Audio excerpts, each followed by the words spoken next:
économique triennale il y a 2021. Et ça, Masolo Tokosolo là, si l'État va nous permettre mini-sommet reporté, pourquoi report? Il y a mini-sommet, beaucoup interprètent ça de leur façon, mais Babi, mini-sommet, on a fait ça en RDC. Il faut-il continuer dans la négociation, la voie diplomatique pour instaurer, pour établir qui mient dans la partie Est de la République démocratique du Congo?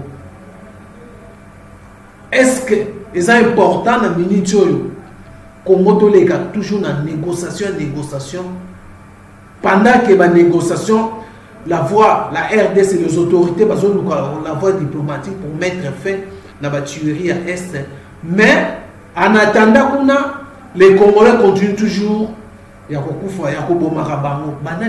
complices. Il y a la situation. Et ça, merci, bonsoir. Ça dépend de l'heure à laquelle vous nous suivez. Bonjour aussi à vous. Merci, surtout merci à maman Lili Nzemba aux Hollandais Bisso, partout Zali, Liliane Kani aux États-Unis, vous avez tellement belé aux Hollandais Bisso, donc vous avez vraiment éparpillé dans le monde. Notre communauté congolaise aux Hollandais Bisso, vraiment, on a déjà vous a ébélé déjà. Alors, pourquoi pas, sans oublier maman Didi Wayam aux Hollandais Bisso, place aux Ali. Bien que nous avons la caca, nous avons un système mystique. Alors pourquoi pas soutenir votre Congo? Vous avez contribué et nous aussi à Kinshasa, tout aussi vous devez toujours continuer à aider parce que pour ces ébélés, pour un cadre, surtout la live, tout le cadre essai technique, il y a la live, l'essentiel d'actualité en direct, il y a page Facebook, na site na YouTube, na Vogue Info TV, dans les cadres toujours il y a Kopanza. Basango ya mboka na biso comme toloba mission to signer charge to soir to même la bino basango ya mboka na biso. Et voilà les autres sur la moi muke concernant les points où on dit qu'on énumérer la situation na bosanati a donc bosanati situation le rentrée parlementaire les alliés déjà agitation dans ma classe politique en mboka na biso boyebi comment toujours benga ngoni FCC koali FCC cash collision zéro salon chaque jour collision politique tout donc rentrée parlementaire déjà lobby de l'Assemblée nationale les deux chambres vont se réunir aujourd'hui. Il y a eu déjà séance, il y a préparatoire, il y a retour, il y a ouverture, il y a l'Assemblée nationale lobby, le Premier ministre Azaraki on a présent, il y a aussi le ministre VPM, il y a budget, quelques ministres, membres du gouvernement dans le cadre de préparer session budgétaire où ils vont ouvrir la porte demain le 15 septembre 2016 pour Solola. Voilà le problème de l'insécurité. Qu'est-ce qui ne va pas? La République démocratique du Congo, la sécurité, ça va continuer toujours prendre à l'auteur, non seulement dans la ville, dans la province, même avant la Kinshasa, l'insécurité est comme totale, tout comprendre des phénomènes et ma casse au Sakanate. Bien qu'il y ait des mesures où la police congolaise, il y a la Kinshasa, pour traquer, pour contrôler tout à partir à 21h, à 22h, à Kinshasa, contrôle contrôle systématique, mais la façon dont nous allons faire ça, il y a bien des contrôles, donc nous allons faire boulevard, même la image prochainement, si vous allez faire boulevard, dans des petits boulevards, il y a des véhicules, et ce qu'on les canons, on a besoin de contrôler, bactère principal. Aussi longtemps que les chauffeurs ont compris que non, parce qu'on contrôler quand on a un boulevard, ils commencent à prendre ma petite boulevard. Parce qu'on prêter dans ma petite boulevard là, embouteillage, il y a des bateaux où là-bas les canons rapidement, on a contrôlé les arrêtés. On a vraiment général Kassomophoba, mais pour revoir contrôle systématique, bloquer vraiment, si c'est juste bloquer boulevard le monde, bloquer même les petits boulevards, on va bloquer et voilà, l'insécurité n'appartient à Est et l'autre, Est Balamuki na Beni na Oisha Balamuki deux personnes et 3 personnes gravement blessées au bazar de l'hôpital dans la situation Yamabe et pesi kanda la population depuis ce matin babimi libanda et paralysé l'activité il y a na beni kuna ba marcher ba manifester les ras-le-bol ba moni que non Congo jusque là tout continuer la tuerie. Il fallait maintenant le gouvernement a sur ma mesure moko palliatif pour mettre fin à la tuerie. On a tuerie on les a continuer aussi longtemps tout le monde que non la politique il y a ba non faut pas qu'il y ait une voie diplomatique pour pas négocier na ba pays frontalier les sommets où ils ont dit prévu reporter bah autour reporter on se dans la lobby dimanche hier dimanche déjà reporter encore pour une date ultérieure dans une date on a été dans le cadre toujours il y a un peine à semaine aussi longtemps pendant que la diplomatie au salama mais groupe où il y a ba milice bah on continuer tuer le peuple congolais. Quelle solution na minute il faut toujours activer la voie diplomatique ou les années armée na biso eza faible moi to taquer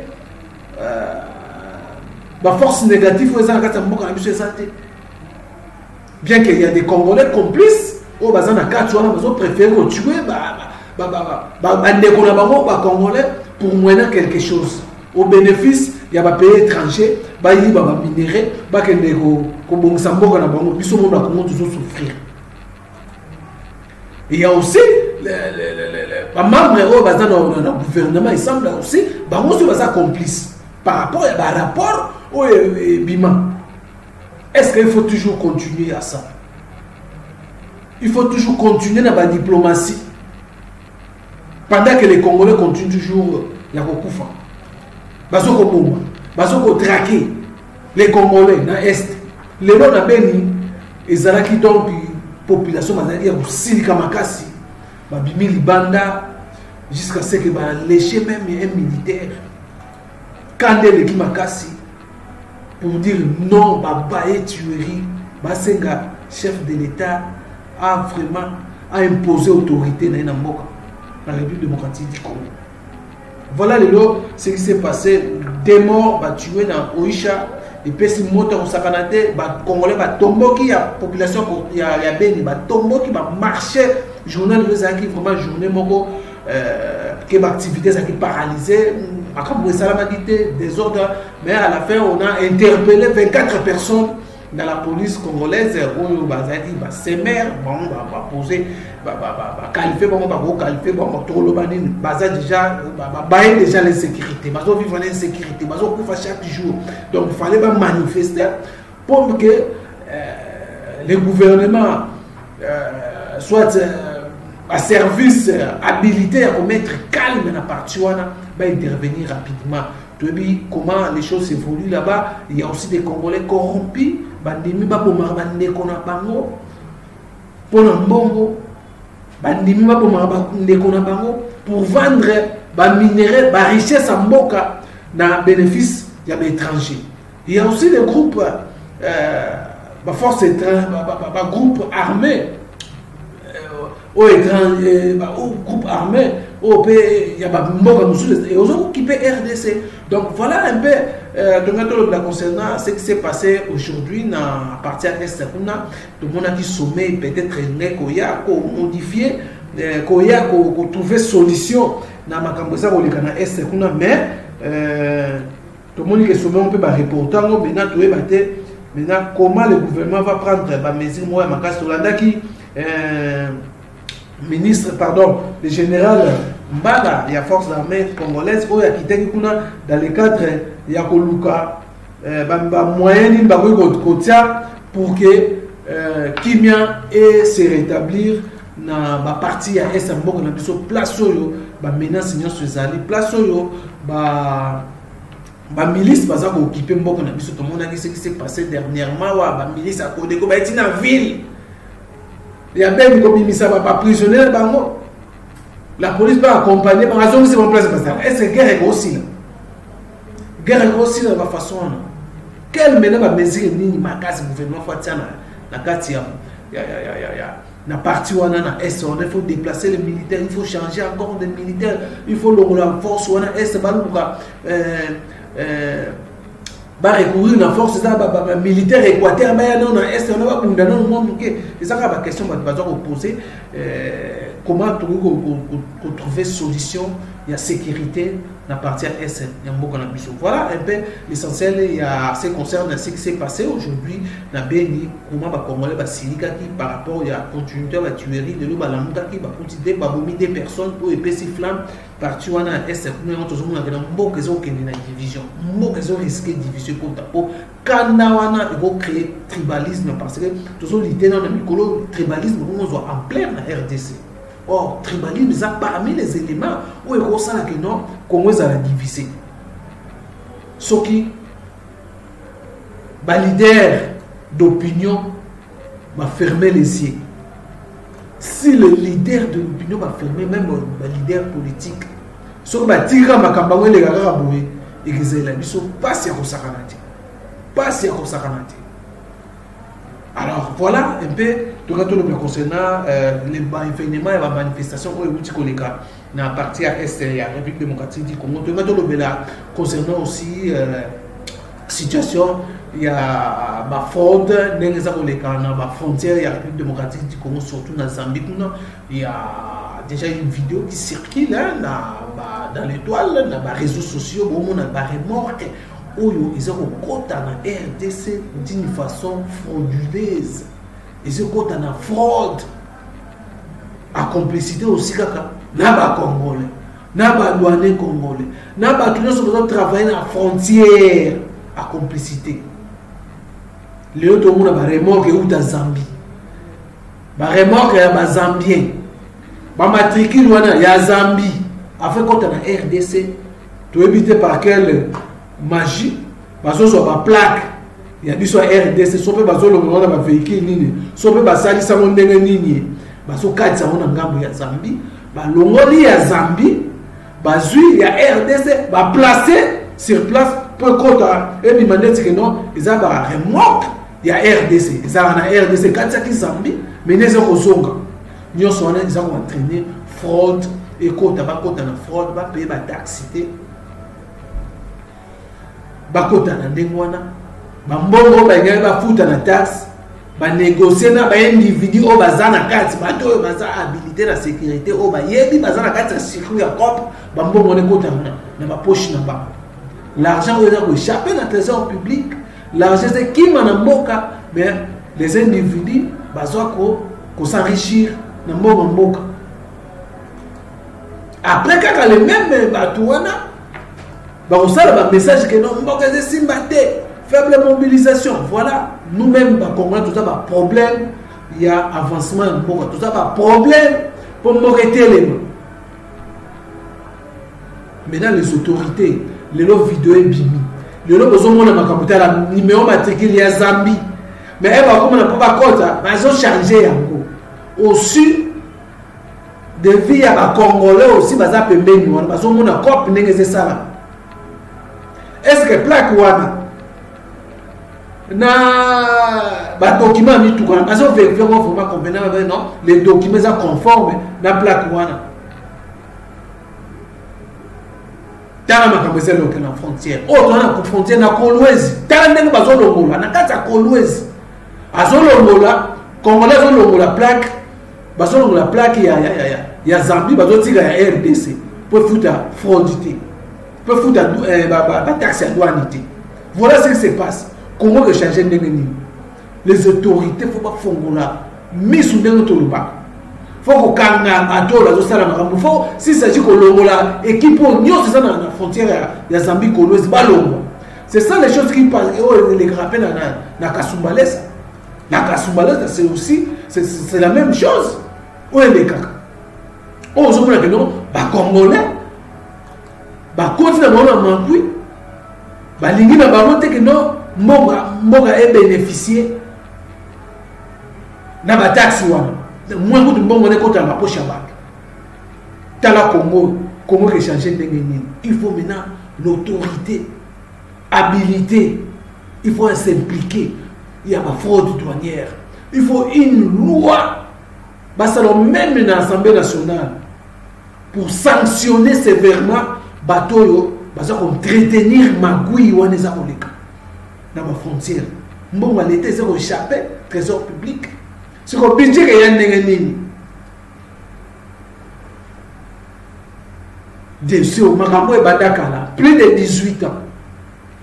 Le régime a cambié les coups d'armes. On dirait que on va amplifier le dossier. Amplifier le dossier. N'importe quoi, c'est que dit et comme il a déjà la vérité, maintenant, il faut qu'on soit sérieux. Il faut qu'on soit un sérieux. Pour moi, on est les édiments. Tu as bon. Comment on va avancer dans la Kamba? La fraude à boy, la magouille à boy, la complicité à l'autorité. Non, faut pas la guerre dans le bateau. Parce que DGM, tous les services où ils sont dans la frontière, c'est la honte. N'est pas ça la COP. Telle la COP n'est ça dans la frontière à RDC. Donc, ça va mongo, oyo, qu'est-ce qu'elle était comme ça là? Et créer et continuer na na caisse l'État dollar au peut toujours la dollar ça augmente dollar peut ko kita pour tout ça va devise c'est compte ma place bon c'est compte même bon on a ils ont échappé dans le gouvernement il y a RDC à complicité dans l'autorité. Voilà mesdames et messieurs ce qui se passe dans le Congo. Parfois ça nerve nous sous parce que il y a tout groupe moins tout besoin Congo on dirait et comme un club d'amis dans Bango il y a pas cop. Voilà mesdames et messieurs, c'était là l'essentiel. Donc makamboza koleka na Kolwezi ezaka na Kolwezi na Kasumbale ça dernièrement on a arrêté bakangi makamboyi makambeleka kuno base bilanga boye mamso ay base bilanga maintenant on contrôler ko créer que ba magwe ça la maté mais quand na Kasumba pas que ça encore un autre tunnel pour pas contre ça va plus na magwe a complicité quand même bata est-ce qu'on peut pas kolongola bato na nyoso bazo batakincha ça ba kende kuna to ba une province musuba kende na ba travailler kuna so Kinshasa ba kino baza corruptible bolongo ba kino boluki ata ba uta soke Équateur ba de travailler dans pour mettre fin donc Congo ça pour ça peut mbongo kota to continuera toujours te ba guerre. Voilà mesdames et messieurs l'essentiel aux égard parmi ba thème toujours lobela rentrée parlementaire les lobby agitation au saranate côté na classe politique congolaise tantôt la loi on va la musa loi Minaku barola musa dossier belé et puis comment la situation des gens les gars beaucoup de situation politique on a bien qui collision c'est pour ça ma FCC cash tout ça est pour intérêt nan Congo d'abord il faut d'abord le Congo d'abord faut les cas d'intérêt à perdre à battre mais avec commis mutu d'abord Congo ciment. Où est-ce que les Canadiens rentrée parlementaire, agitation, la place politique congolaise, surtout FCC cash, il y a ben dans le sacramentel, lobby bandeko ya IDPS parlementaire de nous ba ngombe ba okendekuna ba uzala kuna to éviter ba kesala nini les ana ba ouverture les ana ba session budgétaire agitation bon agitation ko uzala to éviter pour to éviter réalité politique to éviter réalité à fonctionnement il y a ba FCC banda bokoyo ndenge bakendaka ndenge ba fonctionnaire yango peza ko créer l'agitation.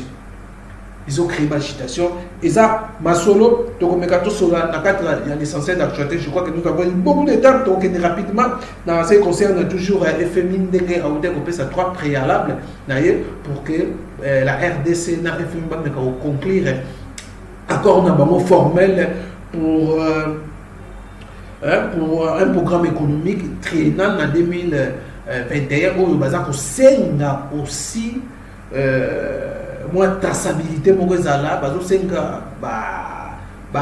restructurer l'administration il y a banque centrale surtout makambo etali surtout makambo ya ba contrat minier wana aussi et surtout bazo senga moi bata en clair ba mettre en place public contrat au sokimona miba ba signaki contrat mon degré à gré contrat mon pour respecter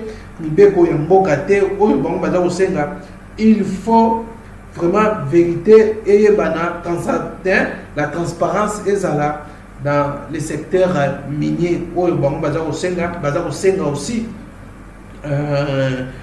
bazosenga aussi pas de préalable dans bango donc la banque faut vraiment ça la réforme pour dans le cadre et aider bango besoin d'assurance pour signer les accords oyo pour permettre de financer ça va accord formel l'économie un programme pour 2030 et à 2021 oyo ils ont déjà en gestation bazo senga moi sérieux dans le gouvernement pour appeler ça biso mbongo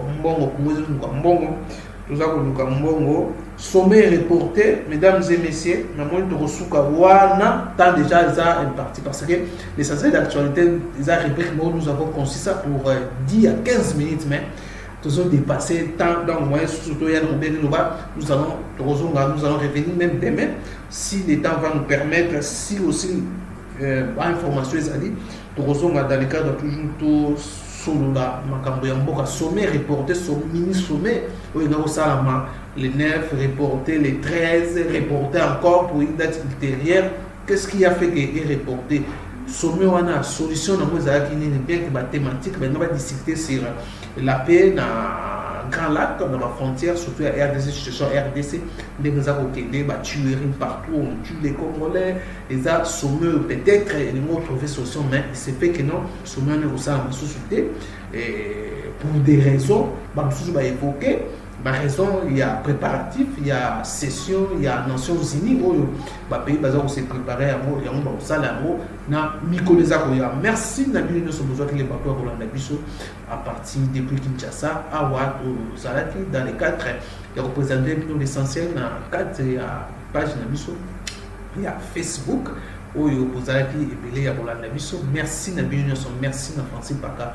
Merci aussi na maman Lili Nzemba place aux Hollandais Bisso et Tokutani Balaya Sima na numéro Msusu. Portez-vous bien. Bye bye.